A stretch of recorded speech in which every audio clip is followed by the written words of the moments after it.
আমার দাদা হাজী মোহাম্মদ নুরুদ্দিন, উনি ব্রিটিশ পিরিয়ডে এই দোকানটা স্টার্ট করেছিলেন। তখন মূলত লাচ্ছি শরবতই আমাদের শুধু আমরা প্রডিউস করতাম।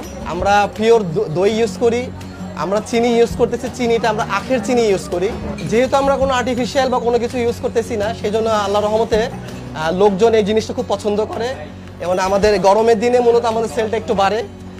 যখন গরম হয়, গরম পড়লে তখন আমাদের সেল মোটামুটি 500-600 গ্লাস যায় বা একটু বেশিও যেতে পারে। তবে শীতকালে কিছুটা একটু কম চলে। দেখুন আঙ্কেল এখন লাচ্ছিটা বানাচ্ছে, সেটা আপনাদেরকে আমরা দেখাচ্ছি এখন কীভাবে লাচ্ছিটা তৈরি হয়।